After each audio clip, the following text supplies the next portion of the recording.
Dharma, incomparably profound and exquisite, is rarely met with even in hundreds of thousands and millions of kalpas. We now can see it, hear it, accept it, and hold it. May we realize the true mind of the Tathagata. Today is day 2 of this 5-day Sesshin here at Hidden Valley Zen Center in Southern California in January 2016. An excellent beginning to the new year. And I'd like to continue sharing with you some of the words of Padmasambhava, also known as Guru Rinpoche, a realized sage in the Tibetan Buddhist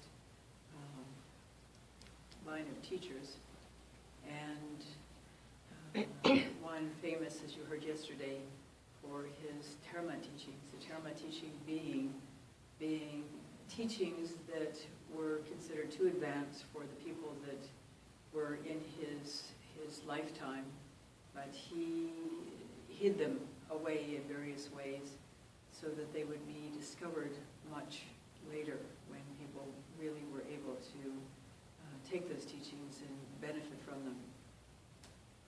He lived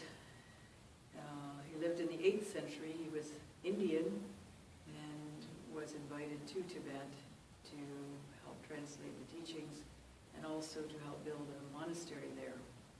And there was apparently some court intrigue or some other kind of political intrigue, and he left, returned to India, it seems, but then he came back and founded a monastery and also a lineage, really, in the Tibetan Buddhist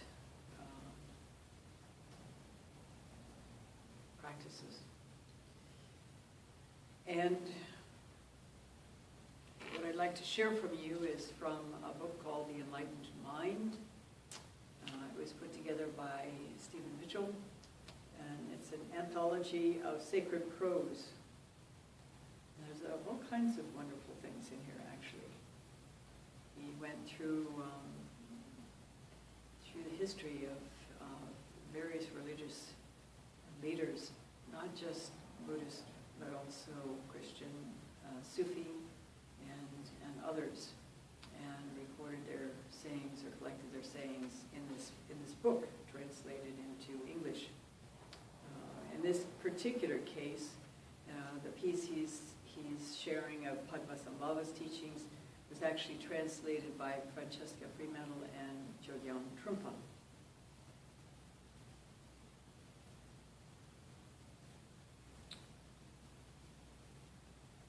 And as we shared yesterday, he wrote or said, I don't know whether this was written down by him or written down by his students, but at least we gain it in writing, which is of benefit.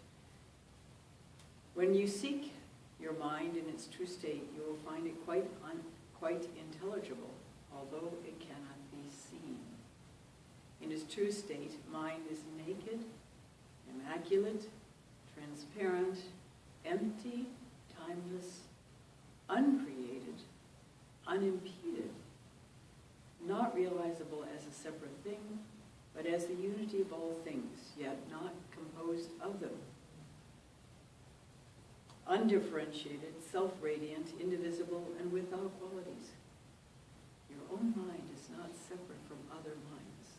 It shines forth, unobscured, for all living beings. Now, we're all drawn to Zen practice for one reason or another. Usually there's some element of pain and suffering in the motivation. We've had something difficult or painful happen in our life, and so we're motivated to seek beyond the usual way of seeking, which is to search outside of ourselves and try to substitute something for the pain that we're seeing. It's rather interesting that I have a student in New Mexico who has done a tremendous amount of work on herself, coming from a childhood of abuse and doing a tremendous work, as I said. And one of the things she recently wrote to me is that she realized that she could not substitute whatever it was that was, for example, pain and suffering, with yet another reality. It had to be let go so completely that there was nothing left in its place. And that would leave nothing but that undifferentiated, unseparated, unimpeded mind. We have some sense of something beyond ourselves usually. Sometimes there's been a kind of an opening in some form. It may not be as a result of suffering or difficulty in one's life. It could be simply an inspiration. Some of you who have been here longer knew of Fugen, who was one of our members for many years, and unfortunately died rather young of a heart attack. But he, as a child, remembers lying in his crib, looking up at his legs, and wondering where he came from and what he was doing there. And when he got just a little bit older, he doesn't know whether he was 4 or 5 years old, somewhere around there, he started getting into that question in depth and asked his mother where he came from and what he was doing there. And he knew, whatever it was that she answered, that it was not the truth, and that she, well, I don't know if he knew that it was not the truth, but he knew that she didn't know. And he just kept searching inwardly and opened eventually to a realization that he was profoundly okay. This stood him in good stead because his home environment was challenging, to say the least. And had he not had that realization as a child, his life would have turned out quite a bit differently. As it was, when he became an adult, he began searching more deeply and ended up here at the Hidden Valley Zen Center for many years. And it's rather interesting, when he first came, he was pretty blustery, pretty loud, pretty frightening to some people. And in fact, at least 2 people came to me and said, either he goes or I go. And thankfully, everyone stayed. And they began to see how the practice was so transformative. You could see it unfolding in him. And when he died, and the funeral was here a few years ago, one of his aunts said to me, you know, when he came here, he became the man he was meant to be. Even though they were not a Buddhist background, they could see the transformation that happened in him from doing Zazen, and also in part from our embrace of him, really, despite his roughness. He had a huge, deep heart, and was really, really full of compassion. And the rest of it was a cover-up for a very painful childhood. Zazen is transformational if we put ourselves into it. That's the key. We have to really give ourselves to the practice. And, as you heard yesterday, Padmasambhava has some words about that as well.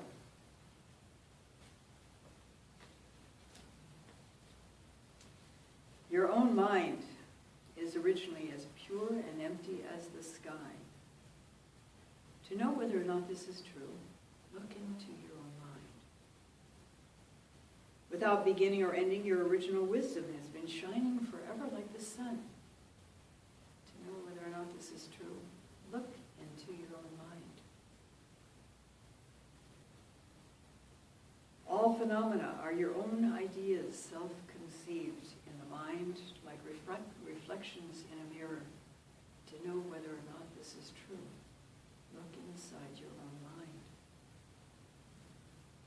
Arising spontaneously and free as the clouds in the sky, all phenomena fade away by themselves. To know whether or not this is true, look inside your own mind. Again and again, look inside your own mind. When you look outward into the emptiness of space, you will find no place where the mind is shining. When you look into your own mind in search of the radiance, you will find nothing that shines. This self-originated, clear light is eternal and unborn. How strange and marvelous. Since it is unborn, it cannot die. How strange and marvelous. Although it is absolute reality, there's no one to perceive it. How strange and marvelous. No one to perceive it. Then what are we defending? We've heard so many times here about conditioning, which is what the Buddha also spoke of as the source of our problems. Conditioning, of course, has a positive role in our life. For example, it hopefully keeps us from going again into a place or a situation of danger. Unless, of course, we're a danger junkie. It helps to keep us safe. It helps to keep us alive in the sense that we think of aliveness. But the downside of it is that through this conditioning, we've drawn some conclusions about ourselves. That we're this, that we're that.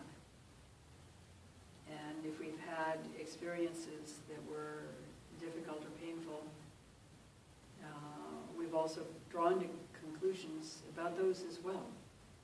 And often they're negative conclusions about ourselves, but because we don't really want to feel those, or see those, or admit that they might be true, we stuff them back in the closet. But they drive our behavior anyway. Our outlook is skewed by those misperceptions. And the result is what's known in Buddhism as dukkha, which covers a spectrum all the way from slight discomfort to profound agony. It's been translated suffering, but at one level I'm not sure you would call slight discomfort suffering. And the problem is that misperception. The problem is that as we have developed this idea of who we assume we are, it's not the truth. Yet it drives us. Somebody says something, we get insulted. Somebody else says something, we feel bad about ourselves. And thus it goes, reinforcing the self-image over and over and over again. Our practice here is really about turning that light inward. As Chinul has said, Chinul, the Korean master from centuries ago, who said, turn the light inward and trace the radiance down to its source.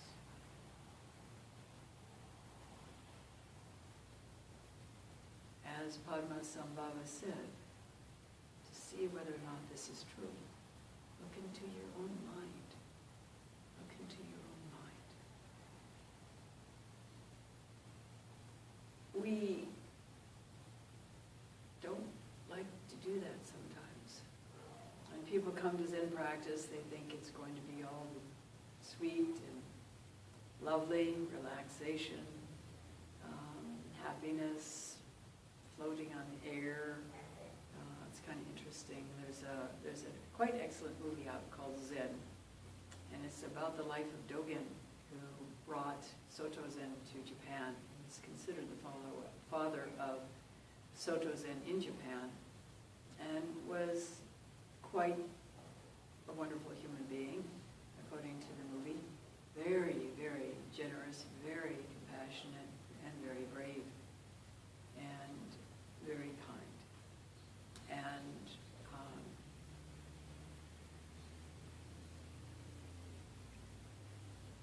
when he came from China, he brought the teaching. But before, while he was in China, he had a Kensho experience. And the way it's depicted in the movie is rather, in a way, silly. But I'll let you see the movie to make a decision about that on your own. It in no way represents a Kensho experience, but for people who would like to think it's quite like that, go ahead and enjoy it. A friend of mine, years and years ago, had been struggling, like we all were, going to sesshin again and again, trying to find this illusory enlightenment,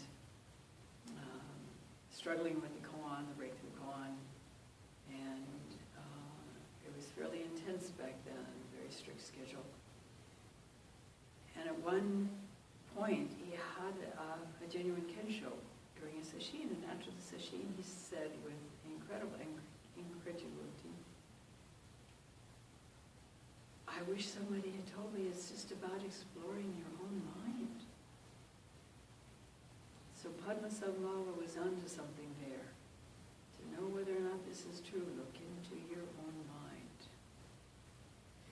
We would like to do anything but. We have an investment based on that self-image to not look into our own mind, because we don't want to look too closely at things. We might see something that we're not very comfortable with. And during the Zen practice, particularly during sesshin, as we open more and more, letting go little by little, the hidden stuff begins to come up, and it can feel rather daunting. We don't want to see that stuff. We don't want to think that we're this way or that way. And yet, doing Zazen allows us to see little by little more clearly, including the times and places where we're not as skillful as we would like to have believed we are. There's a good side to this, and that is in seeing it. Normally what happens is such regret comes up that we really don't ever want to be like that again. And the next time the habit pattern might arise where we would begin to go in that direction, it's almost as if a little blinking light comes on and says, wait, do you really want to go there again? And the answer usually is no, I don't. But we have to be brave if we're to have it unfold in this direction. Most people, as soon as any hint that they're being less than the perfect person they think they are, which is different from the perfect person they really are, will try to stuff it away and deny it and stick it under the carpet, try to put it out of sight, away from feeling it, away from admitting that they might have behaved in such and such a way. Suzuki-roshi, Shunryu Suzuki, of the San Francisco Zen Center, used to call this mind weeds. He said, this is wonderful manure for your practice. And if we take it correctly, it is. Because as we open to these difficult, painful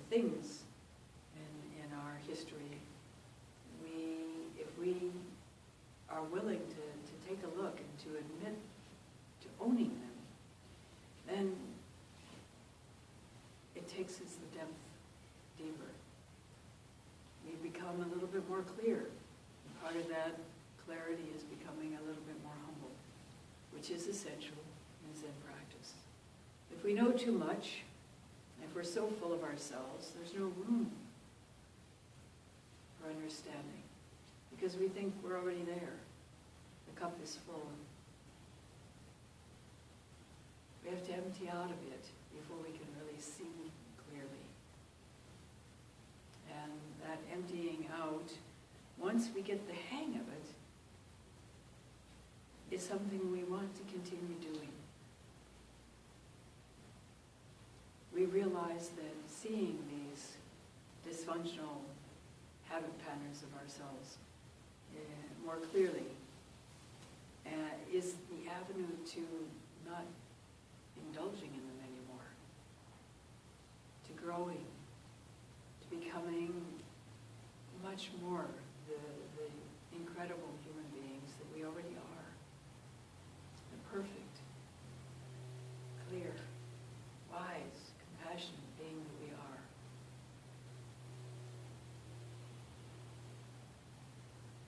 If you want to know that this is true, look into your own mind. That, in a nutshell, is the practice. If you want to know if this is true, look into your own mind.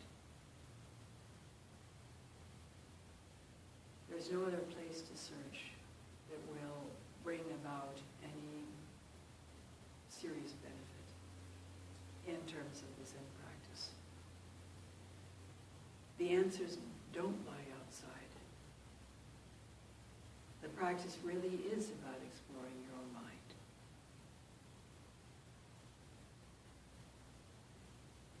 Let me quote now Obaku, Wangpo,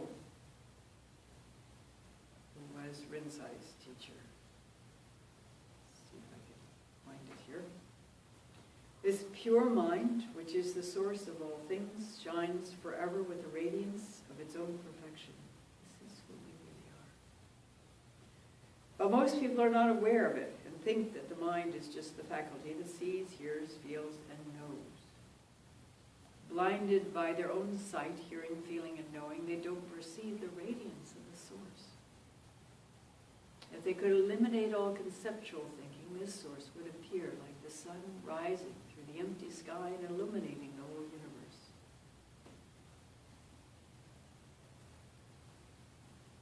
Therefore, you students of the Tao, who seek to understand through seeing, hearing, feeling, and knowing, just realize that although mind is manifested in these perceptions, it is neither part of them nor separate from them. You shouldn't try to analyze these perceptions or think about them at all. But you shouldn't seek the one mind apart from them. Don't hold on to them or leave them behind or dwell in them or reject them. Above, below, and around you, all things spontaneously exist because there is nowhere outside Buddha mind. And that Buddha mind is your very own mind. Nothing exists out of your very own mind. We're so accustomed to assuming that there's this here and there's everything outside. And some of what follows is that we're victims of circumstance. And that we have to strive to accomplish things according to what society determines is the appropriate thing for us to do, which unfortunately may or may not be the appropriate thing for us to do. To find out if this is true, look into your own mind. Look into your own mind. This is the practice. Stories, ideas, assumptions, words, in other words, are not going to provide the answers for you. wordlessly seek within. As Chinul had said, turn the light inward and trace the radiance down to its source. Over and over and over again. Meeting everything that holds you back along the way. Embracing it and continuing on. Embracing the next thing and continuing on. And little by little, in this way, you will become let go enough that you will actually be able to perceive at least a glimpse of who you really are. And then the real work begins. Because having seen, now you know what you need to do. And part of that is to expand and deepen and open more completely. And to bring your behavior, thoughts, and speech into line with what you realized. Only then can we consider the practice to be mature and complete. In the beginning it can feel pretty daunting. In the beginning it can be very challenging, difficult, painful. But as you progress, as you continue on in spite of it all, embracing it, as I said, embracing it, all along the way, feeling and searching through that feeling wordlessly to who you really are, it will open up more and more and more completely. I think I'll share one more thing, another writing of one poem. Your true nature is not lost in moments of delusion. It's not lost in moments of delusion. Nor is it gained at the moment of enlightenment. It was never born and can never die. It shines through the whole universe, filling emptiness, one with emptiness. It is without time or space and has no passions, actions, ignorance, or knowledge. In it there are no things, no people, and no Buddhas. It contains not the smallest hairbreadth of anything that exists objectively. It depends on nothing and is attached to nothing. It is all-pervading, radiant beauty. Absolute reality, self-existent and uncreated. How then can you doubt that the Buddha has no mouth to speak with and nothing to teach, or that the truth is learned without learning? For who is there to learn?